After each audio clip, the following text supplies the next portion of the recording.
नमस्कार. आज आम्ही कोल्हापूरमध्ये तालुका शहावाडी आणि मुक्काम पारिवणे गावात आहे. ग्रामीण भागातल्या मुली ग्रेट आहेत. आत्ताची 10वी-12वीची परीक्षा झाली की मुली ह्या प्रथम येतात आणि ग्रामीण भागातल्या मुली येतात. आज आम्ही ह्या पारिवणे गावात आहे, तालुका शहावाडी विशाळगडच्या भागामध्ये आहे. आज आमच्याकडे ह्या मुली आहेत, शाळकरी मुली आहेत आणि ह्या मुली यांच्या पाडे तोंडपाठ आहे. शहरातल्या मुलींना क्लास लावले तरी तोंडपाठ पाडे येत नाहीत. आज आपल्यातल्या ह्या मांजरे गावामध्ये आहेत, पारिवणे गावातल्या मुली आहेत, शाळेमध्ये जातात. त्यांना फार उच्च शिक्षित व्हायचं आहे. आता आपल्यासोबत आहे, तुझं नाव नंदिनी, तुझं नाव अक्षता आणि हिचं नाव आहे अनुष्का हिचं नाव आहे. आणि फार मुली हुशार आहेत. तुला काय येतं? तुला पाचचा पाडा येतो? हां, बरोबर. पाचचा पाडा काय आहे? 5 1 5 5 10 5 15 25 5 5 25 5 25 5 35 35 40 40 5 9 45 5 10 50. 5 10 50 परफेक्ट एकदम पाठ केलेला आहे. फार जबरदस्त. तू 10चा पाडा बोलू शकते? हो. काय 10चा पाडा बोल बरं. तुझं नाव सांग. अक्षता.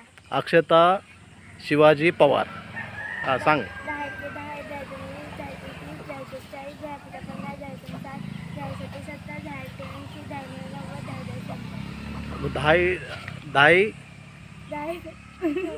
10 10 100. हां, परफेक्ट आहे. आता 15चा पाडा, आपण 5चा पाडा बघितला, 10चा पाडा बघितला.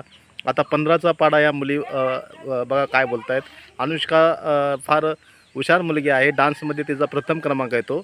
आज तिची अभ्यासामध्ये किती हुशार आहे ते आज तुझा पाडा बोल बरं. 15चा पाडा. 15 1 15 15 2 30 15 20 25 15 60 15 75 15 90 15 7 105 15 8 120 15 9 135 15 9 150.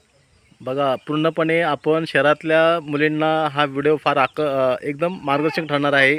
ग्रामीण भागातल्या मुलींना क्लास नाही, पण शाळेमध्ये जाऊनसुद्धा ग्रामीण भागात राहूनसुद्धा त्यांचे पाडे तोंडपाठ आहेत आणि जबरदस्त आहे. शहरातल्या मुलींनी खरंच ह्या मुलींकडून मार्गदर्शन घ्यावं आणि त्यांच्याकडून पाडे कसे तोंडपाठ करायचे हे आपल्याला या व्हिडिओमधून मिळते. आणि तुम्ही माझ्याशी बोलल्याबद्दल धन्यवाद. मी पत्रकार महादू पवार, मुंबई, शहावाडी, कोल्हापूर.